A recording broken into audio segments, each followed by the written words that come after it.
आज इस वीडियो में हम मांग की लोच का अध्ययन करेंगे। मांग की लोच का जो टॉपिक है वो बीए फर्स्ट ईयर में प्रथम प्रश्न पत्र में हम लोग पढ़ते हैं माइक्रो इकोनॉमिक्स के अंतर्गत, और एमए फर्स्ट सेमेस्टर इकोनॉमिक्स में भी मांग की लोच का अध्ययन माइक्रो इकोनॉमिक्स के अंतर्गत किया जाता है। तो जैसा कि आप मांग के बारे में पढ़ ही चुके हैं कि मांग क्या है और मांग का नियम क्या है।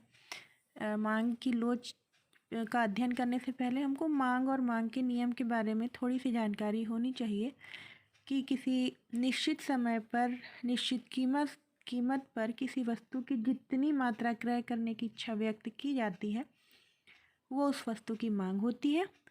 और मांग का नियम जो है वो ये बताता है कि मांग किससे प्रभावित होती है।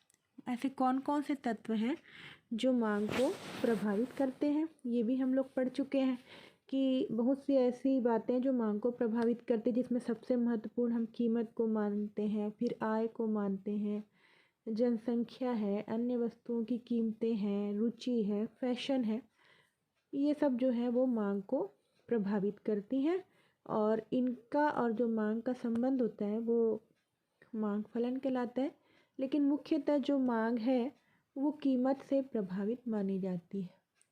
तो मांग और कीमत का जो संबंध है वो मांग के नियम में हम देखते हैं कि अन्य बातें समान रहने पर जैसे ही किसी वस्तु की कीमत बढ़ती है उसकी मांग कम हो जाती है, और कीमत कम होने पर मांग जो है वो बढ़ जाती है। तो यहाँ पे कीमत और मांग में विपरीत संबंध पाया जाता है। तो ये जाहिर सी बात है कि जब मूल्य बढ़ता है और आय न बदले, रुचि न बदले, फैशन न बदले, अन्य वस्तु की कीमतें न बदले, उनको हम स्थिर मान रहे हैं, उनमें कोई परिवर्तन नहीं होगा, तो मांग और कीमत में विपरीत संबंध पाया जाता है, उल्टा संबंध पाया जाता है। कीमत बढ़ती है, मांग घटती है, कीमत कम होती है तो मांग बढ़ जाती है। ये तो स्वयं सिद्ध है। और यदि आय भी बढ़ जाए तो कीमत बढ़ने से मांग पर कोई प्रभाव नहीं पड़ेगा, और अगर रुचि हो, फैशन हो, तो भी कीमत जो है वो मांग को प्रभावित नहीं करती, इसलिए हम बाकी तत्वों को स्थिर मान लेते हैं। खैर, यहाँ हम मांग की लोच की बात कर रहे हैं, तो मांग के नियम और मांग की लोच में क्या अंतर है? तो मांग का नियम ये बताता है कि कीमत और मांग में विपरीत संबंध पाया जाता है। कीमत बढ़ने से मांग घटेगी, कीमत घटने से मांग बढ़ेगी, परंतु कीमत बढ़ने से मांग कितनी घटेगी और कीमत घटने से मांग कितनी बढ़ेगी, इस मात्रा को हम मांग के नियम के अंतर्गत नहीं जान सकते। इसलिए कहा जाता है कि मांग का जो नियम है वो गुणात्मक कथन है। वो एक गुण को बताता है कि कीमत या अन्य तत्व जो है वो मांग को कैसे प्रभावित करते हैं। परंतु हमको मांग की लोच शब्द का जो यहाँ पे हम प्रयोग कर रहे हैं वो जो है वो मात्रा से संबंधित है। मतलब ये बताता है कि कीमत या अन्य तत्व जो है वो मांग को कितनी मात्रा में प्रभावित करते हैं। तो जितना ज़्यादा प्रभावित करेंगे तो हम कहेंगे कि मांग ज़्यादा लोचदार है, और जितना कम प्रभावित करेंगे हम कहेंगे कि मांग जो है वो कम लोचदार है। तो ये भी कह सकते हैं कि लोच मतलब परिवर्तनशीलता। जैसे कोई वस्तु ज़्यादा लोचदार होती मतलब उसको ज़्यादा खींचा जा सकता है, ज़्यादा परिवर्तन किया जा सकता है, और कम लोचदार है मतलब वो स्थिर है, उसमें परिवर्तन नहीं होता। तो यहाँ पे जो कारक है वो कीमत और अन्य तत्व है, और प्रभाव किस पे पड़ रहा है? मांग पे। तो कितना प्रभाव पड़ रहा है? मांग जो है वो आश्रित है, तो कारकों का मांग पर कितना प्रभाव पड़ रहा है, कितनी मात्रा में प्रभाव पड़ रहा है, ये हम मांग की लोच से जानते हैं। इसलिए कहा जाता है कि मांग की लोच एक परिमाणात्मक कथन है। परिमाण का अर्थ है मात्रा। तो इसलिए मांग की लोच का अध्ययन हम करते हैं। उसके बाद हम देखेंगे कि जैसे यहाँ पे कहा है कि अन्य बातें समान होने पर किसी वस्तु की कीमत या अन्य कारक में परिवर्तन होने पर उसकी मांग में जितना परिवर्तन होता है उसकी को ही मांग की लोच कहा जाता है। ठीक है, तो ज़्यादा परिवर्तन हो रहा है या कम परिवर्तन हो रहा है ये हम मांग की लोच से जानते हैं। उसके बाद हम देखेंगे कि ये होता कैसे है। यहाँ पे हम अगर देखें मांग की लोच की श्रेणियां समझने से पहले हमको ये समझना ज़रूरी है। यहाँ एक ब्रश लेके, ठीक है। तो यहाँ हम देखेंगे कि मांग की लोच का अर्थ तो हमने समझ लिया। अगर एक उदाहरण लें कि ये जो है डिमांड है और फंक्शन है पी का, ये तो हम जानते हैं, ठीक। लेकिन ये जो पी है वो कितना ज़्यादा प्रभावित करता है डिमांड को, ये हमको जानना है, और ये जो हम है मांग की लोच से जानते हैं। अगर हम यहाँ पर देखें कि किसी वस्तु की कीमत में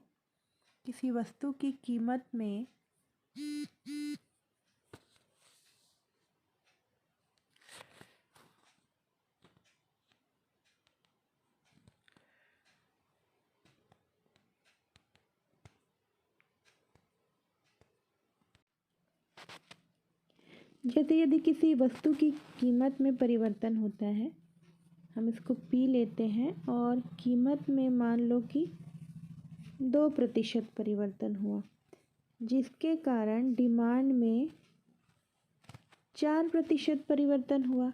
मतलब कीमत 2% बढ़ी तो मांग जो है वो 4% घट गई, या कीमत जो है वो 2% घटी तो मांग जो है 4% बढ़ गई। तो यहाँ पे परिवर्तन कितना हो रहा है, ये जो प्रतिशत है ये परिवर्तन को दिखा रहा है। तो यही लोच होता है। अगर कीमत में परिवर्तन की तुलना में मांग में ज़्यादा परिवर्तन हो रहा है, जैसे ये 2% परिवर्तन से यहाँ 4% परिवर्तन हो रहा है, तो हम मानेंगे कि मांग ज़्यादा लोचदार है। और अगर यहाँ 2% चेंज होता और यहाँ पे केवल 1% चेंज होता, तो हम मानते कि ये जो है वो कम प्रभावित कर रही है, मतलब कम लोचदार है। इस प्रकार लोच का मतलब है कि प्रभाव कितना पड़ रहा है, डिमांड पे प्रभाव कितना पड़ रहा है बाकी तत्वों का। तो जो तत्व ज़्यादा प्रभावित करते हैं इसका मतलब मांग ज़्यादा लोचदार है, और कम प्रभावित करते हैं तो कम लोचदार है। इसी आधार पर मांग की जो लोच है उसकी श्रेणियों को हम यहाँ पे 5 भागों में बांट देते हैं। तो मांग की लोच की श्रेणियाँ जो हैं वो 5 होती हैं, और ये लोचकर लिखा है, लोचदार होता है। तो पूर्णतया लोचदार मांग, पूर्णतया बेलोचदार मांग, अधिक लोचदार मांग, कम लोचदार मांग और लोचदार मांग, ये श्रेणियाँ हैं। तो ये हम अच्छे से याद कर लेंगे कि मांग में जो परिवर्तन होता है, ज़्यादा कम मिला के जो परिवर्तन होता है, मतलब कीमत या अन्य तत्व जितना प्रभावित करते हैं, जिस तरीके से प्रभावित करते हैं, उसके आधार पे हम इसको 5 श्रेणियों में बांट देते हैं। तो पहली कौन सी हो गई, पूर्णतया लोचदार। दूसरी श्रेणी हो गई पूर्णतया बेलोचदार। तीसरी अधिक लोचदार। चौथी कम लोचदार और लोचदार। तो वैसे तो सबसे पहले हम पूर्णतया लोचदार मांग ही पढ़ेंगे, फिर बेलोचदार। ऐसा आप आगे पीछे करके क्रम बदल के भी आप अध्ययन कर सकते हैं। उद्देश्य ये है कि कितना प्रभाव पड़ता है। तो जब हम पूर्णतया लोचदार मांग की बात करते हैं तो हम उससे पहले ये जानना चाहेंगे कि मांग की लोच की कितनी जो है, मांग की लोच कितने प्रकार की होती है। तो मांग की लोच अगर हम देखें तो 3 प्रकार की होती है। इसको कीमत लोच, आय लोच और आड़ी लोच कहते हैं। यहाँ पे हम इसको लेंगे कीमत लोच, दूसरा है आय लोच और तीसरा है आड़ी लोच। तो अगर ये पूछा जाता है कि कितने प्रकार की मांग की लोच होती है, तो ये 3 प्रकार की होती है, कीमत लोच, आड़ी लोच और आय लोच। अगर हम यहाँ ये अध्ययन करें कि श्रेणियाँ कितनी होती है, तो वो 5 होती हैं, जो मैंने पिछले इसमें स्लाइड में आपको दिखाया था। अब उसको हम थोड़ा सा और गहन अध्ययन करेंगे और जानेंगे कि मांग की लोच की श्रेणियाँ क्या हैं। सबसे पहले अगर हम ये देखें, इसको हम कई तरीके से कहते हैं, हिंदी में भी कई नामों से इसको हम कह सकते हैं, और इसको सापेक्षता, अधिक लोचदार या सापेक्ष लोचदार, इस तरीके से भी कहा जाता है, लेकिन हम सीधे सीधे कहेंगे अधिक लोचदार। और जब हम इलास्टिसिटी ऑफ डिमांड कहते हैं, इसलिए हम इसको ईडी माने मांग की लोच को ईडी से दिखाते हैं, और अगर इसमें इकाई से ज़्यादा परिवर्तन होता है तो हम मानते हैं अधिक लोचदार, और इकाई के बराबर होता है, इकाई से कम होता है तो ये लेस देन का साइन लगेगा, तो हम मानेंगे कम लोचदार। ठीक है। और अगर हम यहाँ पे इसको और तरीके से देखें, यदि इकाई के बराबर परिवर्तन होता है तो हम मानेंगे लोचदार, और अगर कोई परिवर्तन नहीं होता तो हम मानते हैं पूर्णतया बेलोचदार, और बहुत ज़्यादा परिवर्तन होता है तो हम इसको ऐसे दिखाते हैं अनंत के रूप में, इसको कहते हैं पूर्णतया लोचदार। फिर से हम पीछे की स्लाइड में चलते हैं। जैसे कि मैंने बताया कि मांग की लोच की जो है वो 5 श्रेणी है। अब फिर से हम इसको डिटेल में पढ़ते हैं। यहाँ पे देखिए 5 श्रेणियाँ हैं। पहली श्रेणी पूर्णतया लोचदार मांग, जब किसी वस्तु की कीमत में कोई परिवर्तन ना हो और मांग में बहुत ज़्यादा परिवर्तन हो जाए। मतलब कीमत तो नहीं बदलती लेकिन मांग जो है वो बहुत ज़्यादा बदल जाती, माने कभी घट जाती है कभी बढ़ जाती, तो इसको हम कहते हैं पूर्णतया लोचदार मांग। और इसको हम आड़ी रेखा के रूप में, ये जो डिमांड रेखा है वो दिखती है ऐसे। यहाँ पे आप मुख्यतः हम कीमत को ही दिखाते हैं, और यहाँ ये मांग हो गई, ये कीमत, तो एक्स अक्ष पे मांग दिखाएंगे और कीमत, तो ये रेखा ऐसी जाएगी। क्यों जाएगी? देखिए कीमत ना तो बढ़ रही है ना घट रही है, तो अभी मांग कभी कम हो जाएगी कभी ज़्यादा हो जाएगी, ऐसा परिवर्तन हो सकता है। आप इसको कितना भी खींचे, माने पूरी तरह क्या है, परिवर्तनशील है, लोचदार है, तो ऐसी मांग को हम कहते हैं पूर्णतया लोचदार मांग। दूसरी जो मांग मैंने लिखी है वो है पूर्णतया बेलोचदार। यहाँ शब्द के अर्थ से स्पष्ट होता है, बेलोच मतलब कोई परिवर्तन नहीं। किसके कारण? कारक कौन मान रहे हैं हम? कीमत या आय या जो भी तत्व। तो जहाँ अभी हम मुख्यतः कीमत ही लेते हैं, तो कीमत के कारण मांग में कोई परिवर्तन नहीं हो रहा है, नहीं हो रहा है, इसका मतलब है बेलोच है। लोच का उल्टा क्या हो जाएगा? बेलोच हो जाएगा। तो यहाँ हम मानेंगे कि अगर ये डिमांड रेखा है जस्ट उल्टी होगी, लोचदार का जस्ट उल्टा डी और डी। यहाँ पे देखिए कीमत बढ़े या घटे, यहाँ पे हम कीमत दिखाते हैं, ये बढ़ रही है ये घट रही है, तो यहाँ पर मांग में कोई चेंज नहीं है, मांग उतनी की उतनी है, ये वाई। तो यहाँ पे मांग में ए में जाइए, बी में जाइए, सी में जाइए, कोई परिवर्तन नहीं हो रहा है, डी का डी ही है डिमांड। तो कीमत बढ़े या घटे मांग पर कोई, इसको हम कैसे दिखाते हैं? मांग की लोच शून्य, इसको कहते हैं मांग की लोच शून्य, मतलब कोई परिवर्तन नहीं हो रहा है। पूर्णतः लोचदार में कहते हैं मांग की लोच अनंत, मतलब बहुत ज़्यादा परिवर्तन हो रहा है। तो ये जो दोनों है काल्पनिक दशा है, ना तो पूर्णतः लोचदार की स्थिति पाई जाती है ना बेलोचदार की स्थिति, क्योंकि ऐसा हो ही नहीं सकता। तो यहाँ पे हम इसको दोनों की चरम सीमा जो है ना वो मानी जाएगी। उसके बाद बची 3 और श्रेणियाँ। अधिक लोचदार, तो अधिक लोचदार क्या होगी? इसको तो हम ऐसे ही शब्द से ही है स्पष्ट होता है कि जब किसी वस्तु की कीमत में परिवर्तन की अपेक्षा मांग में अधिक परिवर्तन हो, मतलब कीमत जो है वो जितनी बदले उससे मांग में, जिसको मैंने पहले उदाहरण दिया, उससे ज़्यादा जो है वो किस में परिवर्तन होता है? डिमांड में। तो यहाँ मांग की लोच जो होती है वो इकाई से अधिक होती है। इसको हम ऐसे दिखा सकते हैं, अगर हम इसको रेखा चित्र के रूप में बनाएं तो ऐसे दिखा सकते हैं।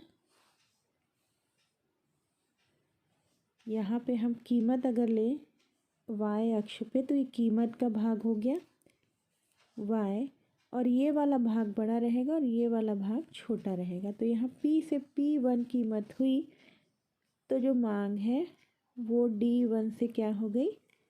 D हो गई। या कीमत में कमी हुई, घटाव हुआ, तो मांग इतनी बढ़ गई, और कीमत में वृद्धि हुई तो मांग इतनी कम हो गई। दोनों दिशा में देखेंगे तो यहाँ जो मांग रेखा है ये क्या होगी? कीमत में परिवर्तन की तुलना में मांग में कम परिवर्तन हुआ तो ये क्या हो जाएगा, ये कम लोचदार होगा। यहाँ पे मांग की लोच जो है वो ये मैंने कम लोचदार का बना दिया, तो मांग की लोच होगी इकाई से कम। इसको हम ऐसे दिखाएंगे लेस देन 1, क्योंकि पूरा परिवर्तन नहीं हो रहा है, जितना होना चाहिए उससे कम हो रहा है, इसलिए हम इसको मानते हैं इकाई से कम। तो ये वाली मांग की लोच ये कहलाती है बेलोचदार मांग या कम लोचदार मांग। मुझे इसका डायग्राम बनाना था, नेक्स्ट में बताती हूँ।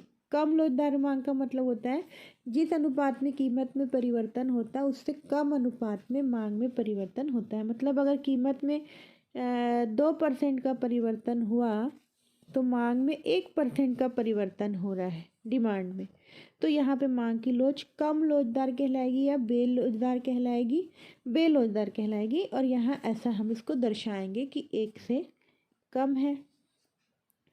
उसके बाद हम देखेंगे कि अधिक लोचदार का, मैंने बताया था कि जिस अनुपात में कीमत में परिवर्तन होता है उससे अधिक अनुपात में मांग में परिवर्तन होता है। तो इसको जब हम डायग्राम के रूप में दिखाएंगे तो यहाँ कीमत वाला भाग कम रहेगा और मांग वाला भाग ज़्यादा, जस्ट अपोजिट रहता है। तो ये जो है ऊपर उठी हुई रेखा रहती है, ये जो भाग देखिए इस पे ध्यान देखिए, देख के समझ में आ जाता है कि ये ज़्यादा लोचदार है।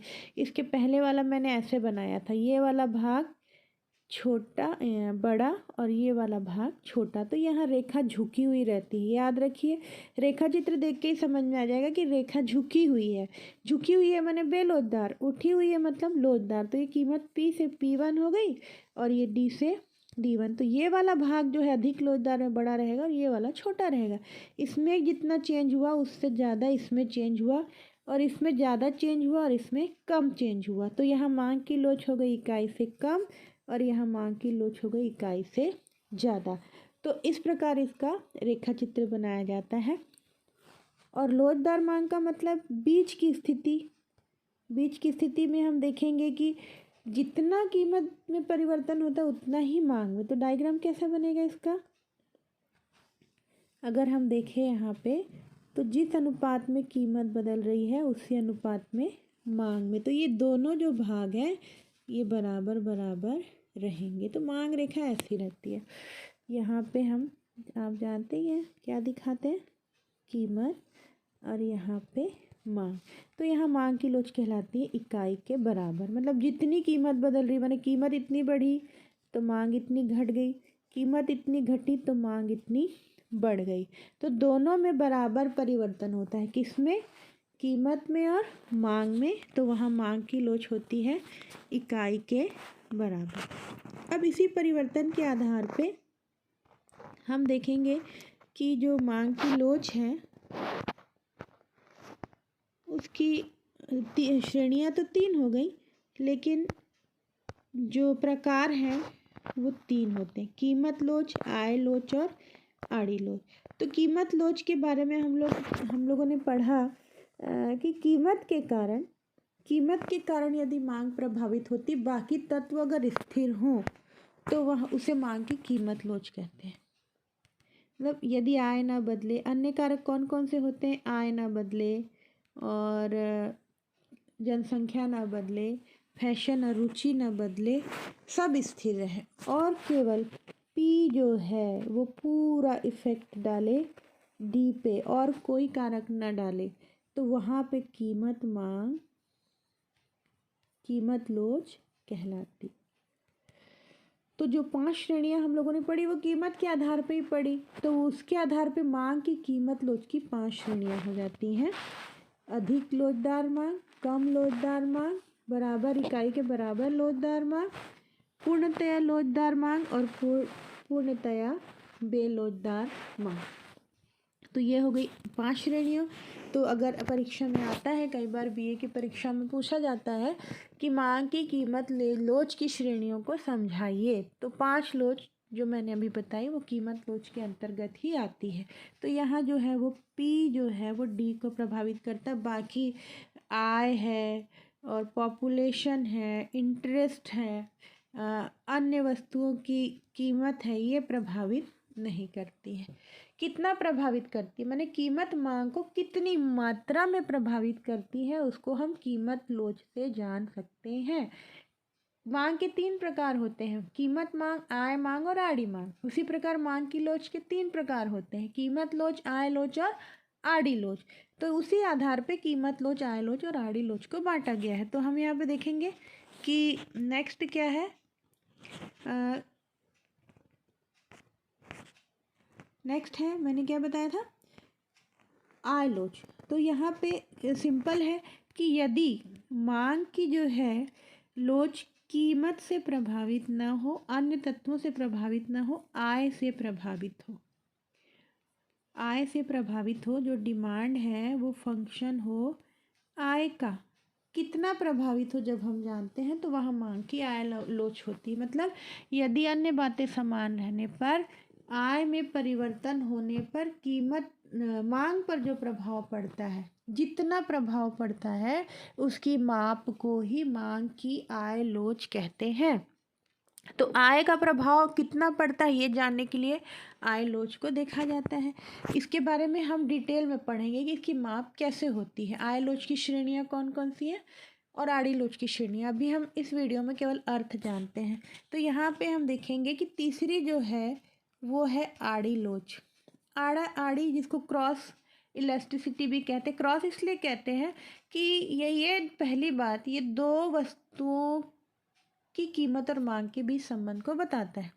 तो वस्तुएं संबंध के स्थानापन्नता के आधार पे या प्रयोग के आधार पे 2 प्रकार की होती हैं। एक तो होती है पूरक और दूसरी होती है स्थानापन्न। पूरक वस्तु जिसको सप्लीमेंट्री गुड्स कहते हैं और स्थानापन्न को सब्स्टिट्यूट कहते हैं। तो जब होता क्या है कि एक वस्तु की कीमत दूसरे वस्तु की मांग को जितना प्रभावित करती है, माने यहाँ पे मान लो 2 वस्तुएं हैं एक्स और वाई, तो इसकी कीमत इसकी डिमांड को प्रभावित करती है, उसको आड़ी मांग कहते हैं। तो यहाँ पे एक्स की कीमत डिमांड को जितनी मात्रा में प्रभावित करती है उसकी माप को आड़ी लोच कहा जाता है। जैसे यदि एक्स कोई पूरक वस्तु है, पूरक वस्तु आप जानते हैं जब 2 वस्तुएं एक साथ प्रयोग की जाती है, जैसे पेन और स्याही है और बैट और बॉल है। तो यदि एक्स माने एक वस्तु की कीमत बढ़ने से दूसरे वस्तु की मांग कम हो जाती है, इसको हम पूरक वस्तु की आड़ी मांग कहते हैं। कितनी कम होगी इसकी मांग, इसकी माप जो है वो मांग की आड़ी लोच कहलाएगी।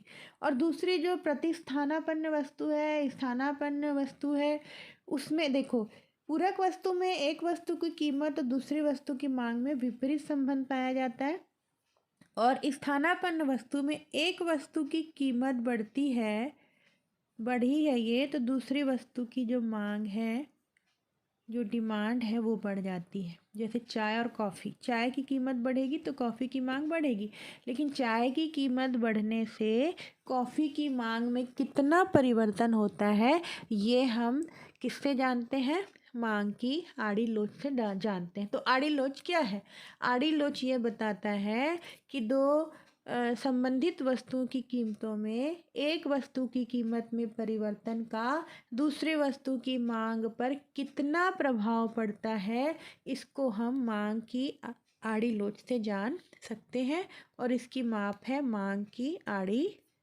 लोच। तो ये हो गया मांग की आड़ी लोच। इसके बाद नेक्स्ट वीडियो में हम इसको और डिटेल में जानेंगे। Thank you.